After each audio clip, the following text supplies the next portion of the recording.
ma doonaysaa inaad ogaato wararkii ugu dambeeyay ee Soomaalida iyo caalamka? Subscribe-ka noqo channelka Xogta Xaqiiqda. Ra'iisul Wasaare Roble ayaa war ka soo saaray shir uu iclaamiyay Farmaajo.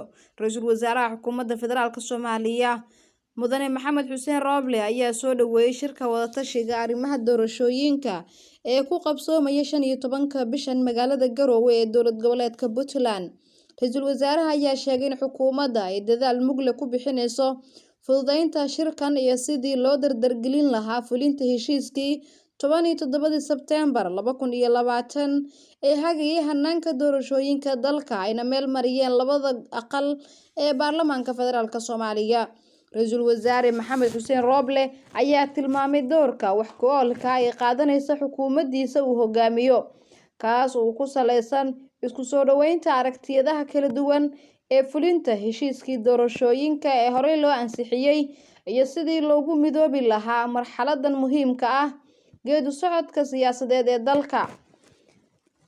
Dani ayaa sheegay in shirka Farmaajo uu ku baaqay aan lagala tashan, iyadoo xalay war ka soo baxay fila Soomaaliya loogu baaqay madaxda dowlad goboleedyada in shir isugu yimaadaan.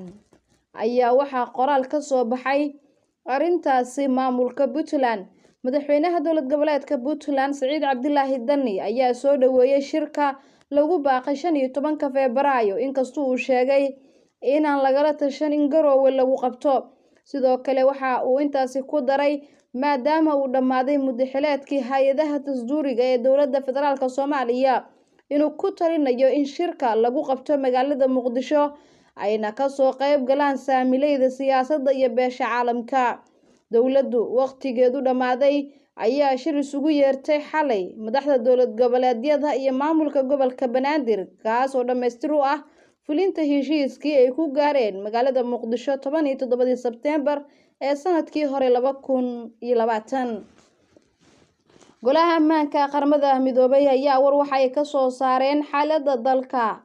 Golaha Ammaanka Qaramada Midoobay ayaa soo dhaweeyay shirka Farmaajo uu ku baaqay in bartamaha bishan madaxda dowladda federaalka iyo kuwa dowlad goboleedyadu isugu yimaadaan magaalada Garowe ee xarunta dowlad goboleedka Puntland. Warbixin qoraal uu soo saaray golahani ayaa lagu sheegay in goluhu soo dhaweynayo wadahadallada cusub ee lagu baaqay 15 bishan Febraayo. Warbixintaas ayaa sidoo kale loogu baaqay hogaamiyaasha Soomaalida inay dib u bilaabaan wadaxaajoodkooda isla markaasina ka wada shaqeeyaan danaha shacabka Soomaaliyeed oo ay ku heshiiyaan sidii dalkan ay uga dhici lahayd doorasho loo wada dhan yahay.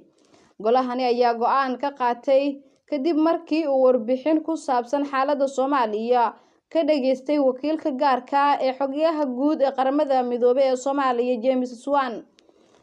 Go'aanka Golaha Ammaanka ee Qaramada Midoobay ayaa soo baxay saacado uun kadib markii Farmaajo uu soo jeediyay in 15 bishan shir kale lagu qabanayo magaalada Garowe.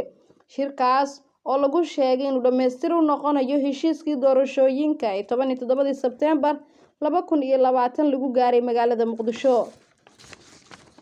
Ugu dambeyntiina beesha caalamka ayaa qoraal kooban ka soo saartay kulan ay xubnaha ugu sareeya saacadihii la soo dhaafay la qaateen madaxda ururada bulshada rayidka ee Soomaaliyeed.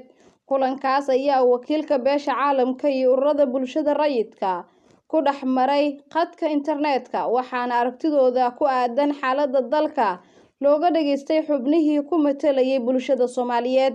Wakiilada saaxiibada Soomaaliya ee caalamka ayaa maanta kulan miro dhal ah oo khadka internetka la yeeshay kooxaha bulshada rayidka iyagoona dhageystay aragtida kala duwan ee bulshada Soomaaliyeed ee ku saabsan arrimaha xilligani saamileyda ku leh amaba saameynta ku leh Soomaaliya gaar ahaan haweenka iyo dhalinyarada ayaa lagu yiri qoraal lagu baahiyay bogga Ansom.